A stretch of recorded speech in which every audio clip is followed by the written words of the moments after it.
Welcome to the Afghanistan Project Podcast. I'm Beth Bailey here with my co-host Mikael Cook. Today we're excited to bring you another installment of our series focusing on the 2-year anniversary of our withdrawal from Afghanistan. We're going to be taking on a heavy topic today, the mental weight of our withdrawal on our veteran population. Joining us are Hannah Williams, a Navy corpsman and veteran of the Global War on Terror, and Braden Wayment, a retired Army sergeant with tours in Iraq and Afghanistan. Both Braden and Hannah are volunteers with evacuation organizations and are still working today to try to get the Afghans that we've left behind back to safe locations or in the U.S. Hannah volunteers with Operation Sacred Promise, and Braden volunteers with Task Force Argo. Hannah and Braden, we are so grateful that you took the time to join us, and I think it's going to be a really emotional conversation, and it takes a lot to do that in a public forum, so it means a lot that you agreed to do that here with us today. It means a lot that you are sharing this message with people that don't know. So we appreciate being here. Absolutely. Thank you for having us.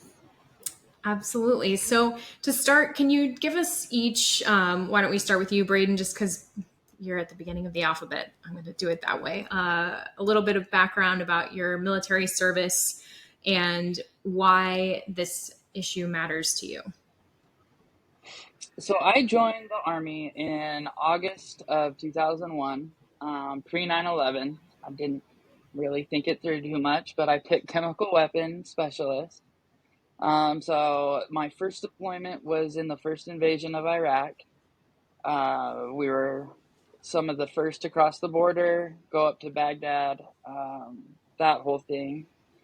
And as far as interpreters during then, I mean, I was only 18, so I thought that they lined up and it was like a 9-to-5 job. They'd come help us, they'd go home. And then about halfway through my deployment, I had some people that were helping us, they paid for it with their lives helping us. And that kind of changed during my Iraq tour. And then I stayed in the Army. I re-enlisted a couple of times. I reclassified as a military police officer. And then so as a sergeant, I went to Afghanistan in 2010 to 11. We had an interpreter there, and I knew the importance of an interpreter, through my prior deployment, how valuable they were. And I had a unique relationship with mine. He lived about 10 feet from where I lived. We slept, in the same quarters every day. Me being the shift sergeant, he was kind of attached at my hip. A lot of things were going on. He was always there with me. Even in the off times, we would watch movies, play Xbox. We became very good friends.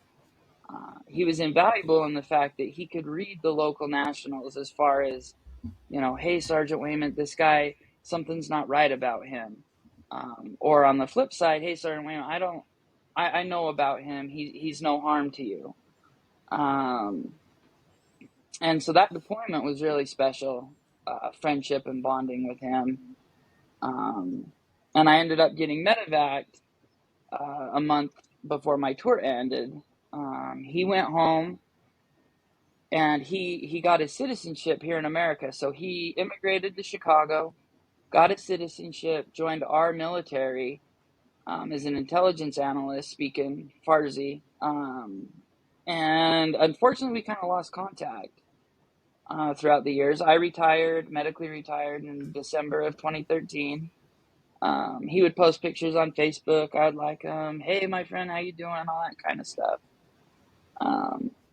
So that was kind of the pre-withdrawal days. And so Afghanistan was obviously an important part of your time in the service then. What drew you to the work you're doing now? Was it more that you had served in Afghanistan, or was it that you had this bond with your interpreter? What was... It was both. I loved Afghanistan. Obviously I didn't like the war part of it, but the mountains were incredible. The food was great. The people were very kind. Most of them were very kind. And then this brotherhood I formed with my interpreter named Fardeen, it was just a special experience. I mean, anyone deployed knows that there's some really bad times, but there's also some good times, you know. So having a special place with Afghanistan, really enjoying that deployment, not liking how it ended, and then plus a friend for life, just drew me to really pay attention to what was going on in Afghanistan. I hear that story in, echoes of that story in so many people we talk to. But Hannah, you have a really different background. And I think it's so important to also talk about what you experienced and where you come to the problem set from. So can you tell us about your military background and what you did during your time in service? Sure. So a lot of times when people hear veteran, especially GWAT veteran, Global War on Terrorism, they assume that I've been over there, so to speak, but I've never been to Afghanistan. And I say that with hesitance because nowadays I would say I go to Afghanistan every day through my phone and through the connections of the people that I have through that link. I served my first duty station in the Navy was in the U.S.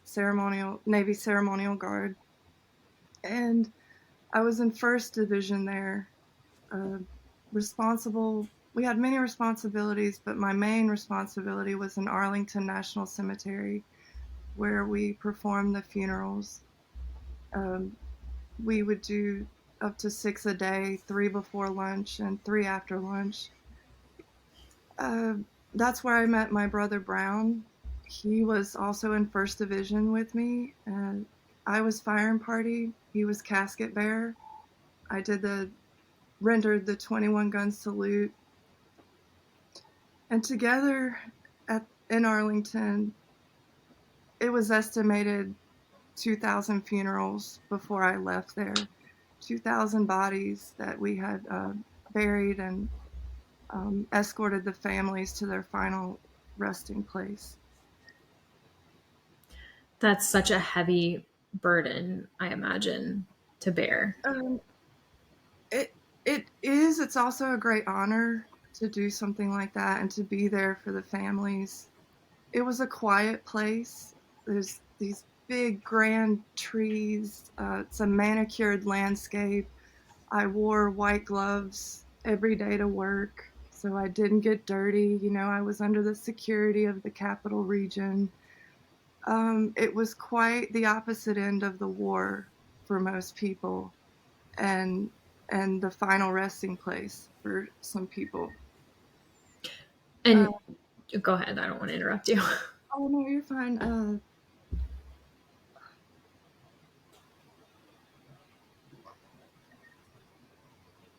Working in a place like that during the evacuation, it was like seeing a storm brewing. And all I could think about was all those people that I had buried that were active duty. Some of them we buried together in groups because they died together. It's like the voices of the dead, and that weight and knowing and seeing how it was ending. I feel like I'm in a state of damage control. That would be a tough place to work because, I mean, you're seeing the price, right? You're seeing it all right there, the price of the last 20 years. Right. We talk about moral injury, right? I mean, we just had Will Selber on to talk about moral injury, and that's, you are told that this is what you're going to do, and then something like this happens, the withdrawal happens. And it's everything that you did feels probably like it also feels like a moral obligation. As much as it is an injury, I just feel so obligated to try to do something, to be involved and not let it go. And that's why I appreciate this platform so much, because it needs to be raised back up to the surface. I want to keep it in people's minds to what is happening, what has happened. And unfortunately, the tragedy of what will happen if we don't do something and change things.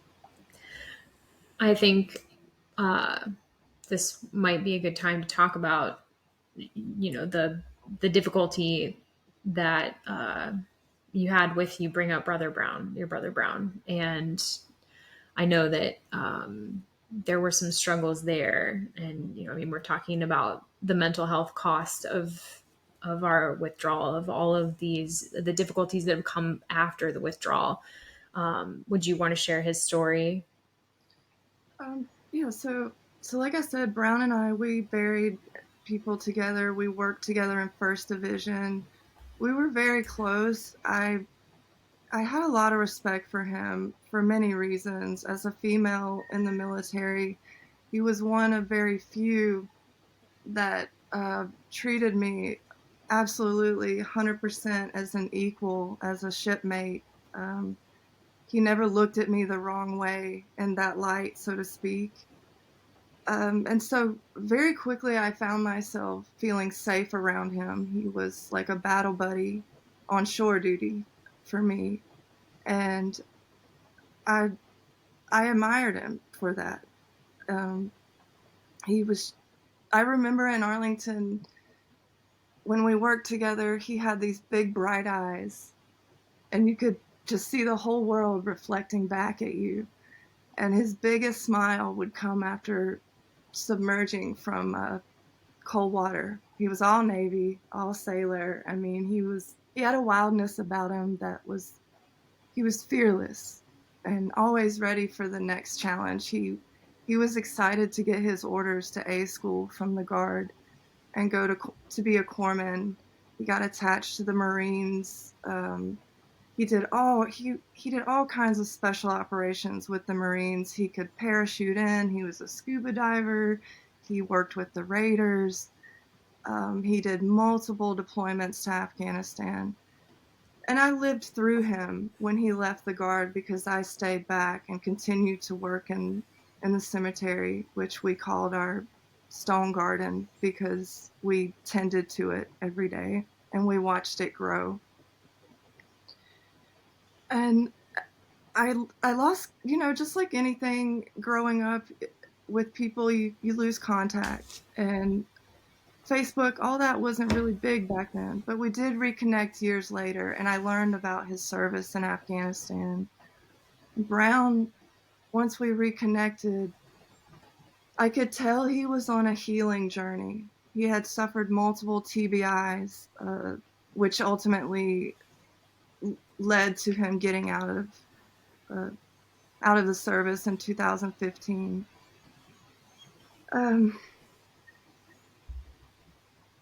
I know he was trying to heal himself because he would post it publicly. He would post breathing techniques and he would share these healing methods with everyone.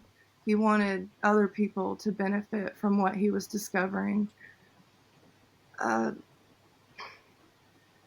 We connected again, and it was like we could talk about anything. There was nothing off the table. Quickly became one of my best friends, someone that I could talk to about anything. Therefore, he was the first person that I connected to when I was being bombarded with requests from Afghans, and I've never been there. So let me talk to somebody who has been there, somebody I trust.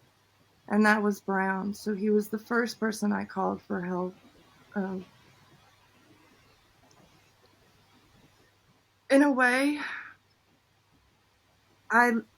he connected me to Team America almost immediately, and I filled out the form online, which was a no response form. That wasn't enough for me, so I continued the work in evacuation and aiding those left behind. That first year, the first few months actually was the toughest, the most difficult thing that I have ever been through in my life. Witnessing the suffering of these people before fall was official. I had already responded to rape, torture, gunshot wounds, and unfortunately experienced my first Muslim funeral. And I left Brown on the sidelines of all that because I felt like he had already served and paid his dues in Afghanistan. And when he talked to me, he would say, I have experienced the dark side of Afghanistan, and I'm lucky to have survived. And he would kind of, wish me well, and I hope you're successful. Well, after a few months into this, the first New Year, we reconnected, and I asked him how it was going, and he asked me how it was going, and he said, I heard it's getting a lot harder for you guys. It is. And it continues to get harder. Again, I left him out of the details. But I also left him out. I left him out of my life because I was so busy.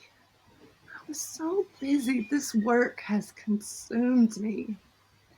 All my extra time goes towards this effort.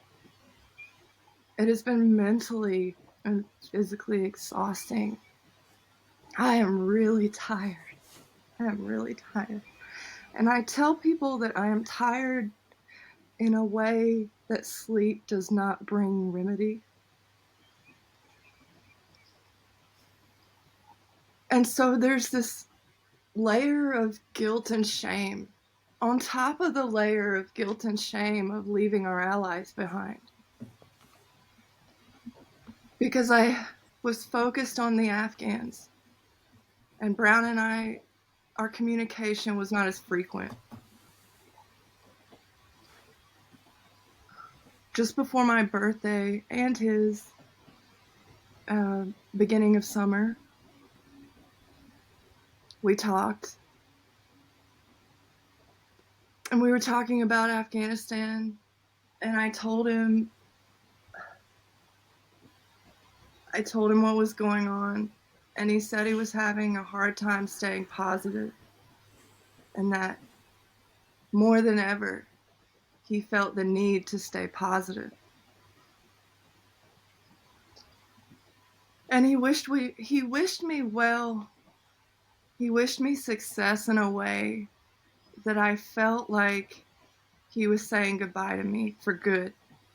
And it spooked me. So when I went to respond, he was gone. He was off social media. I couldn't find him on any social media. I thought maybe he needed peace. Maybe he needed time away from the subject.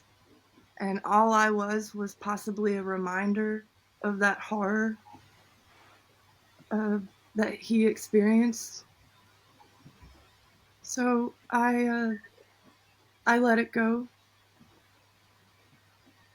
I knew his wife was still on social media, and everything seemed fine.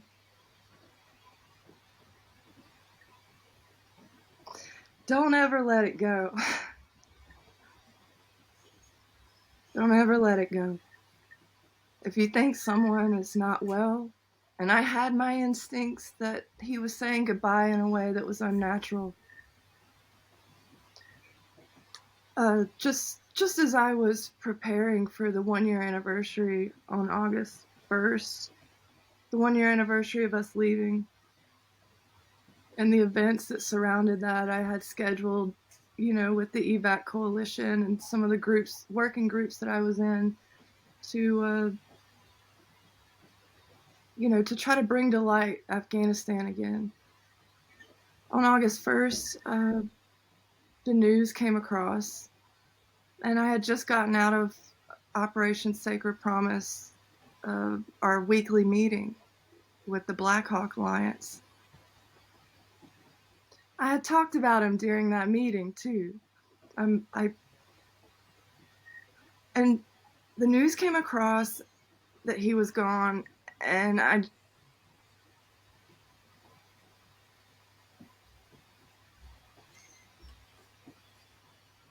haven't lost an Afghan yet, but I lost my brother.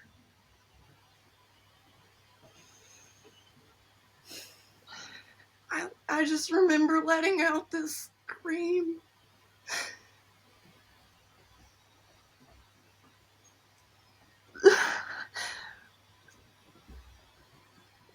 Who am I going to go to now?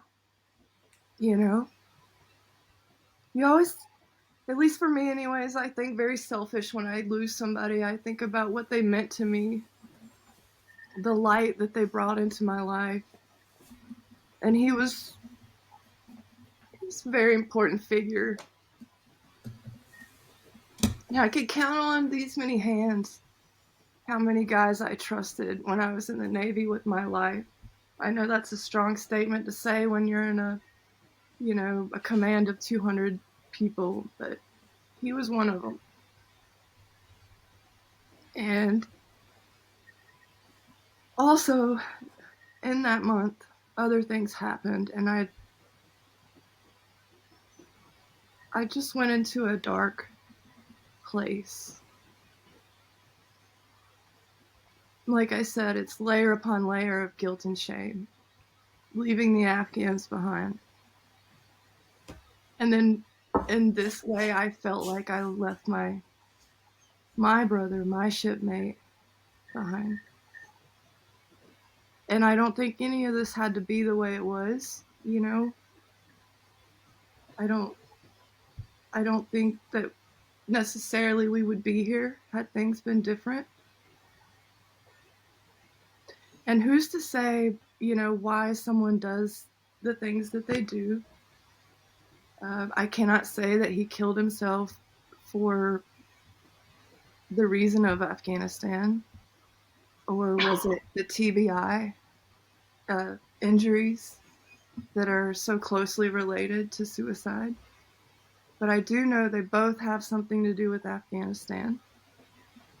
It's all related. Mm-hmm.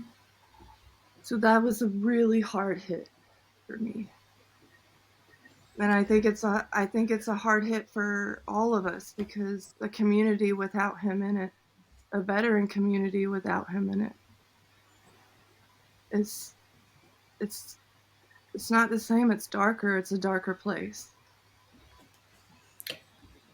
I was just telling Will a couple episodes ago, Will Selber, about a young man that I interviewed who had served in Afghanistan, who was a very upstanding young man. And when I had only interviewed him once, but he made an impact.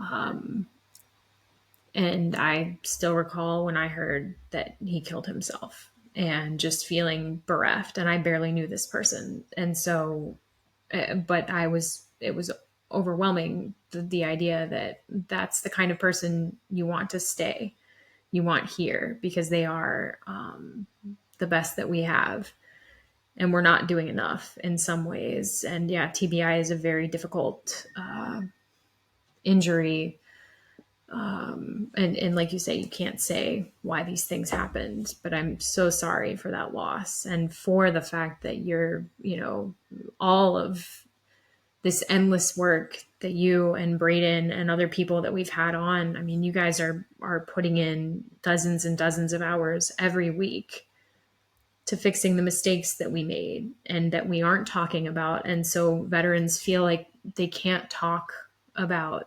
Afghanistan and what they did because no one else is talking about it. And they're left with this great big burden.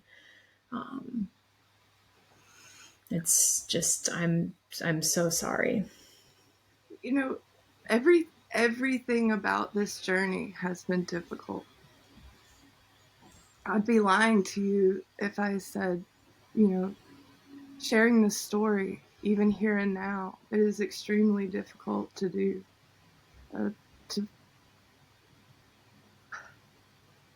To pause long enough to stop the momentum of working, to stop and reflect on what has happened, to try to find the right words that hold the weight of what is happening. I kind of want to give a disclaimer, to people, because I think there's more than one reason that it's so difficult. I worry about my family. I worry they'll see this and I'll lose support for what I'm doing.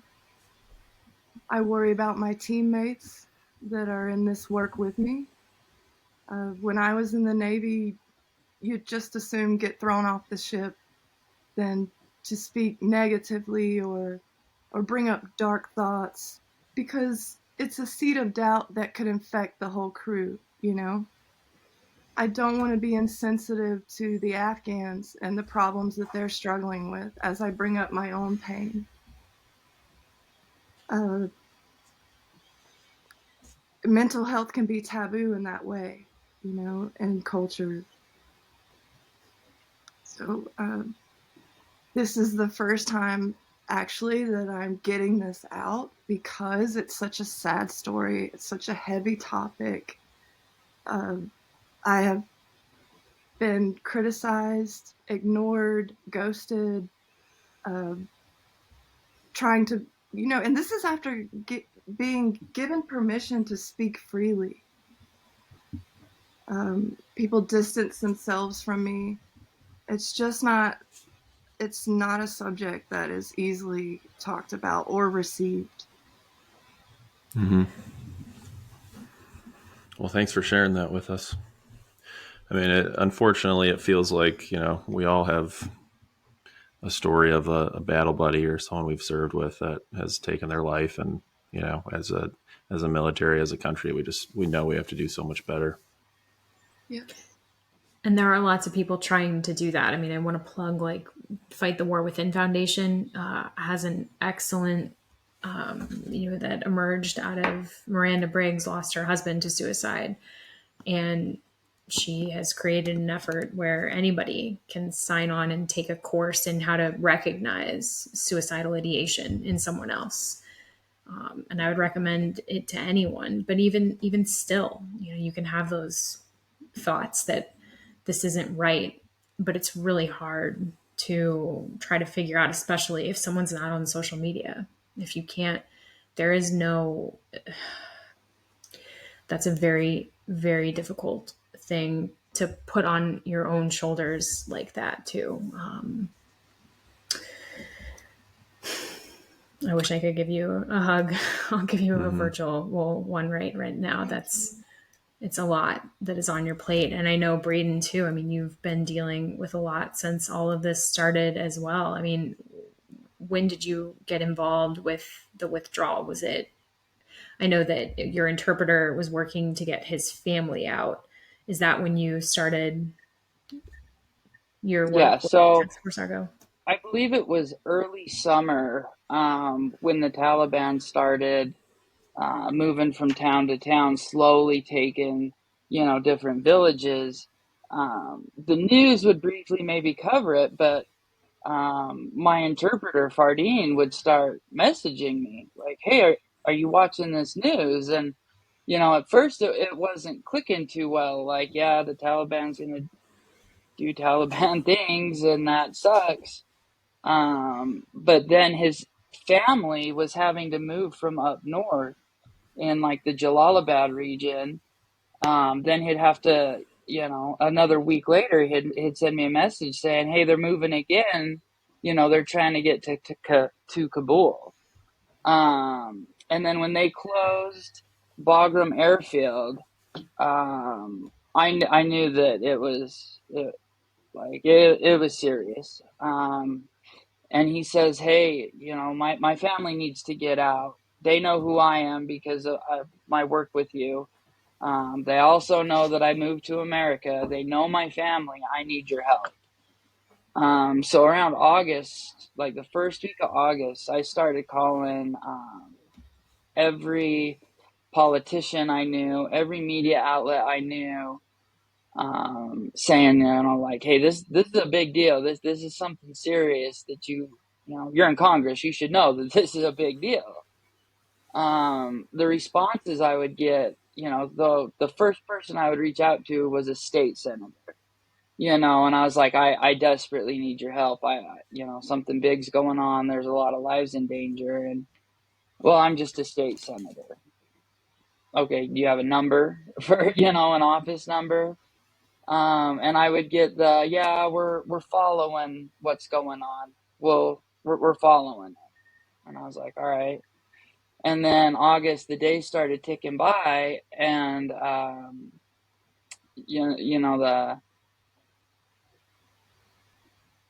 it was coming to an end, and I think everyone in Afghanistan and everyone like us knew like something big was going to happen.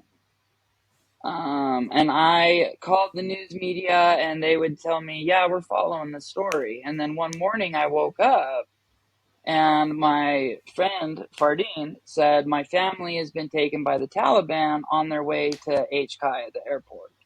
They are being held, they're being interrogated, and I don't know what to do.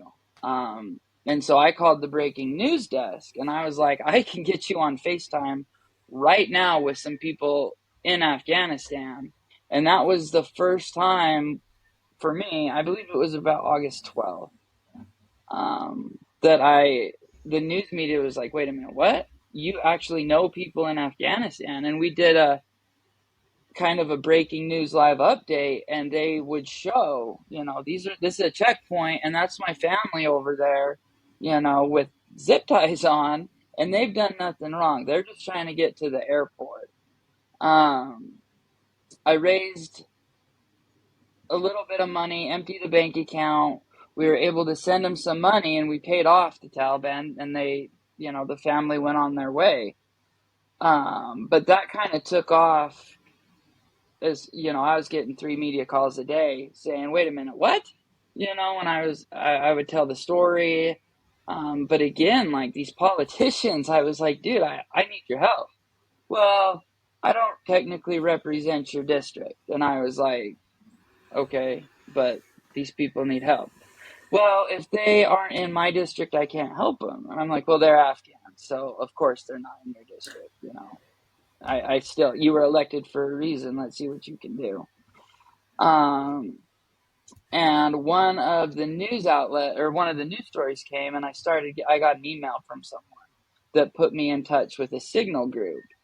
And then I was like, this is incredible. I'm in this digital Dunkirk, as they call it, this underground network of volunteers, of people on the ground, people that are veterans, like our government is not caring at all. It's on us.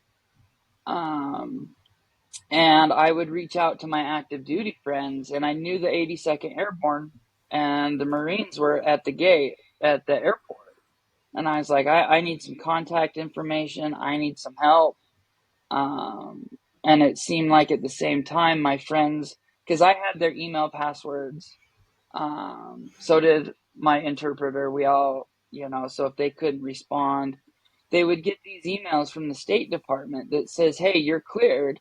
Go to HKIA, go to the airport, show them this email, and they'll be led on to be evacuated. And I was like, this is great. Wear this or draw this symbol, and I will reach out to people with a sign, like a big smiley face so someone at the gate might know. They would go to the gate. They would show the State Department emails to the 82nd Airborne people, and they were like, we're DOD, and this is a State Department thing. I can't just let you on. You need to leave. So they would go back to a safe house, and they would email us and say they didn't let us on. And I'm like, that's ridiculous, because the State Department just told you to go. And that would go on every 12 hours. All through August, it was, I had a wall clock that said Kabul time, so when the sun was coming up, it was like, all right, this is the day. This is the day they're going to get out. This is the day that they're going to let them on the gate. And I would do more media interviews saying, like, look, people need to take this serious. And then when the Abbate explosion happened, that was huge for a lot of us. We were getting chatter that they were, right after the explosion, I called the media and I said, are you guys paying attention now? Now that these Americans are dead, do you care now? Because I've been screaming for a month saying this is important. And then we started getting these signal notifications and, North Gate's being welded shut. And we were like, okay, wait a minute. We were told the 31st is when they were shutting down. Like, why are they shutting gates down? So within the days after that explosion happened, and it's crazy because if it weren't for those people sending me texts or messages, my friends would have been at the gate, because of the State Department's emails saying, hey, you're clear to come on. They would have been there. But there were a group of us that were like, I think you should hold back. I don't, something's weird. So luckily I told them to stay back. And then the explosion happened where all those people died. And then getting the word that the North Gate is getting welded shut. The South Gate, 24 hours is getting shut. And I would tell my Afghan friends, like, dude, we got till the 31st. I'm 24/7. I'm with you. But I think it was the 27th or 28th that they started shutting down. And there was that infamous picture of the general as the last person to leave. And we were like, wait a minute. Like POTUS said, we got till the 31st and it's the 28th. What's going on? And then started a whole new journey with facilitating safe houses. Like, okay, government's done. They're not going to help us. They're checked out. So it's on all of us. And that's when I started linking up with Task Force Argo, Anna. And it was like, all right, these people have the Taliban has biometric data on our friends. They've been allowed on bases before, and now the Taliban has our equipment. So we need to start thinking outside the box and finding safe houses. How are they going to get food without being recognized? We had a cousin that had a leg wound. Like, can they go to this hospital, or what hospital is safe? And it was just amazing how everything was being handled on Discord, Signal, WhatsApp. Nothing official was being done. It was all people like us that have no government. Like, I just wanted to retire. I wanted to live off the grid on an island. I was done fighting. I did my time, but this was like, all right, this isn't right. Yeah, and it really felt like, at least for me, like the information that was coming out of the digital Dunkirk chats was so much more accurate than anything else that we were hearing, right? Like, you could bank on it. Yeah, for sure. Time. And, we talked to a lot of Marines, and they're saying that, the requirements from the State Department at the gates were always changing. So that's why, I'm not surprised to hear you say that your guys got turned away. There was plenty of examples of that, of, 1 minute, this is the correct document. The next minute, no, we don't take that anymore. And it was just constantly changing. And the Marines were just very confused as to what the game plan was. And I was extremely angry. Like, dude, I served with you before. I know you're at this gate. Like, can you trust me? But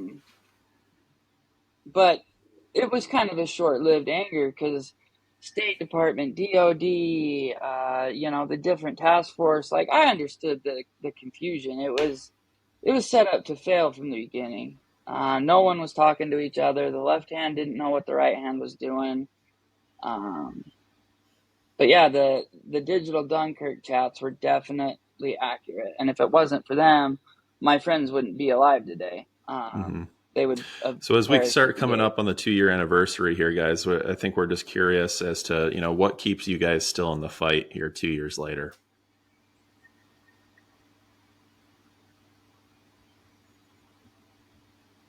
Braden, did you want to go first? What's that? Did I freeze? Sorry. I'll go ahead. To stay in this fight 2 years later, I don't know. I mean, it has to be to the core, right? Just to hang on this long. I don't have support necessarily around me. That was one of the hardest parts. Joining the military, I come from a very patriotic community, and there was a lot of, good for you and support. This, on the other hand, I have not gotten the same reaction, unfortunately. Being on the phone with strangers that you met on the internet is breaking big rules. It's not smart. It's very unwise to find yourself in that position. That's the attitude I was getting. Much less to support them medically, food drops, getting them to safe houses, all these responsibilities. I was kind of laughed at, it was like I was living in a Truman Show. I was on my phone, which was also very against my nature to be on my phone so much, with people that I had never met in person, and sacrificing so much of my own life to help them. I hang on because it's who I am. This is the right thing to do. I'm very patriotic when it comes to, the responsibilities of America that will always fall on my shoulders. I feel that weight, especially being a GWAT veteran. It, to me, feels like unfinished business. And how in the world could it end this way? I'm not satisfied with it, and I don't think I can see the end in sight right now, but I know I won't stop. I'm very much an endurance fighter, and I just can't let this one go. I just can't let it go. I buried too many people that died in Afghanistan. I joined a military in defense of a country that I believed would do so much better than it did at the end. Complete shock about that. When I learned that the government was not doing anything, even more so the responsibility once I was connected to them.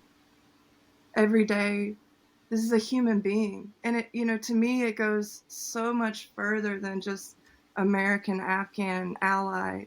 These are human beings, but what roots me to it is definitely my service, the fact that I'm American. I just feel obligated. I feel like if I turn my back to them now, it will be the second time they were abandoned. And I just can't have that on my hands. Mm-hmm. I wouldn't sleep good at I night. love how you said that they're human beings. Like, we did give a promise. They worked with us. They died with us. They helped us. But they're humans, and they are trapped in this. I mean, they can't walk to Iran. They can't walk to Pakistan. They can't take a flight to Florida. They're trapped, and it's like these are great people. They're humans. And we were betrayed. Like, we both served with honor. We all served with honor, and it's it meant a lot. And to have people say, well, couldn't the Afghans have left? Why didn't they leave already? Or it's their fault they stayed. And it's like, well, we told them, like, you help us, we'll help you. And then all of a sudden, in the blink of an eye, they broke that promise. And it's like, but, you know, me and Hannah didn't break that promise. You broke that promise. I didn't break anything. And I won't stop until I make it right. I think that's such an important thing. You know, Will Selber talked about the narrative that we tell ourselves, you know, the story that we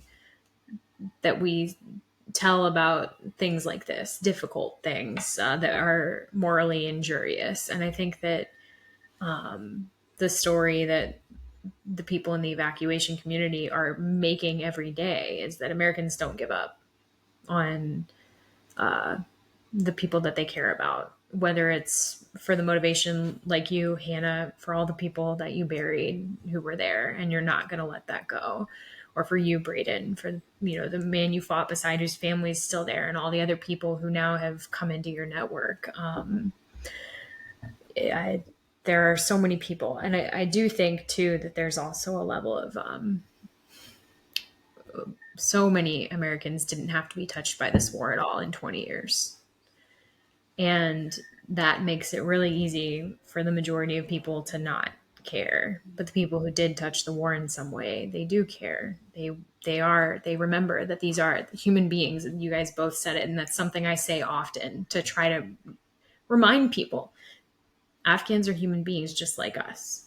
Just like us. They just grew up in a different culture and they're still human beings and they don't deserve what's happening to them right now. We did make promises that were broken. And I'm so proud. Every time we sit with somebody, I'm proud that they have kept this going because it is hard. And I've had the people who are closest to me have given me grief for sending food packages, for spending my whole days on, you know, various social media apparatuses talking to Afghans, asking me if in 5 years this is going to be worth my time. You bet your ass it's going to be worth my time because there are human beings who are involved and they don't deserve any of this. And there are people like you guys who are involved who need to know that there are other people in your corner. So I think it's such an important thing. And I hope that you both just keep knowing that there are other people like you doing this work and Afghans aren't forgotten. And, you know, Hannah, your brother, now his story lives on with everybody who listens to this. We will all remember that story. And I think that's important too. Sharing those things and remembering that there's a greater toll to the war that we had too, that we haven't yet seen and that will continue. And we need to let people have a space to talk about the hard things. And find a way Go ahead. Well, I have 3 kids. I'm married with 3 kids, and during August and September, without sleep or without anything, the toll it took on my family was tremendous. They knew I was like a walking zombie. But one time my son came up and he was like, I heard you talking about the Taliban. And I was like, you don't need to worry about that. And he's like, well, I know who they are. And the work you're doing is going to bring them to our house. And I was like, dude, you know, that was a huge reflection of like, you know, we did lessons on like, no, the work I'm doing is not going to put us in danger. But the fact that my kids saw me struggle, you know, like trying to be a strong father, military, their hero was like breaking down, struggling. That's another reason why I have to keep going too, is to show my kids like, dude, you believe in something, you don't stop until you achieve it. And I thank you for this platform. More people need to know that, you know, there's people like us every day, 24/7, spending our own money, donating plasma, sending packages to human beings. And we can't stop. And I have complete faith in everyone here that they won't. You know, Michael, you said something about what keeps you going in this, and I feel like at this point I've been in contact with these Afghans longer than the people who actually wrote the letter of recommendation and referred them. And I know them in a closer way because we've been through so much together at this point. We're almost 2 years into it. And that it comes to a point where now it's personal, where it wasn't during the evacuation. I didn't know anyone in Afghanistan, but now it is personal, and there's no way that I could dismiss them and look away. Well, we can't thank you guys enough for being here to share those stories. It was really incredible to hear them. Most of our listeners know that we usually conclude our episodes with a letter from an Afghan. Unfortunately, we are out of letters. And so Michael and I would love it for any Afghans who are listening, for anyone who's a handler who knows that their Afghans would like to, or the Afghans they're helping. They do not like that particular use of language there. The Afghans they're helping, if they want to share a story about the things that they've been through, either prior to the withdrawal, during the 20 years of conflict, during the withdrawal period, or during the Taliban's return to power, things that they've struggled through, anything. We've even had poetry, beautiful poetry, on the podcast. So anything that someone wants to share stateside, in a third country, in Afghanistan, send it to us. The show address where you can send that kind of correspondence is the Afghanistan Project Podcast at gmail.com. Once again, Hannah and Braden, thank you guys so much for joining us. I know this was a really emotional episode. We want to thank also every listener who's sharing their time with us and supporting the people of Afghanistan. So Tasha Kaur, and we hope to see you again soon.